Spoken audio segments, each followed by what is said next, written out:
एकीकडे बीडमध्ये जिल्हा नियोजन बैठकीत अजित पवार आणि धनंजय मुंडे एकत्र असल्याचं पाहायला मिळाले, तर दुसरीकडे धनंजय मुंडेंच्या राजीनाम्याची सुप्रिया सुळेंकडून मागणी करण्यात आलेली आहे। नैतिकतेची जबाबदारी स्वीकारून राजीनामा द्यावा आणि लाभाच्या पदाबाबत मुख्यमंत्री कधी निर्णय घेणार असा सवालही त्यांनी उपस्थित केलाय। पीक विमा घोटाळा झाला, कारवाई कधी होणार असा सवाल देखील सुप्रिया सुळे यांच्याकडून उपस्थित करण्यात आलाय।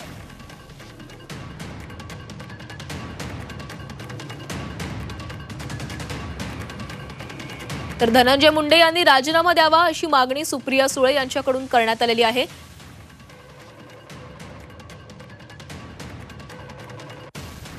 ऑफिस ऑफ प्रॉफिट चा जो आरोप आणि कागदपत्र ही अंजली दमानिया ताईंनी परवाच्या दिवशी माननीय DCM ना दिली आणि DCMचं स्टेटमेंट तुमच्या चॅनलवर मी पाहिलं की आणि पुण्याचे पालकमंत्री आणि DCM असं म्हणाले की ऑफिस ऑफ प्रॉफिटचे सगळे कागदपत्र मी माननीय मुख्यमंत्र्यांना दिलेत, आता मुख्यमंत्री निर्णय घेतील।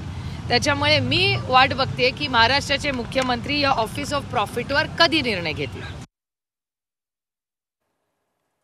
मला याची कबुली आत्ताचे जे शेती मंत्री आहेत श्री कोकाटे यांनी ते कबूलही केलेलं आहे की हो, हार्वेस्टरचा घोटाळा आधीच्या शेती मंत्र्यांकडून झालेला, मंत्रालयाकडून झालेला आहे। तर हार्वेस्टर घोटाळा आणि पीक विमा घोटाळा या दोन्हीची बीडमध्ये, बारामती लोकसभा मतदारसंघ आणि पुणे जिल्हा आणि राज्यात आणि कुठे कुठे झाला असेल या दोन्हीची माहिती महाराष्ट्र सरकारकडे आहे, ती पाठवलेली आहे। याचा पुढे काय झालं याचं उत्तर सरकारला दिलं पाहिजे।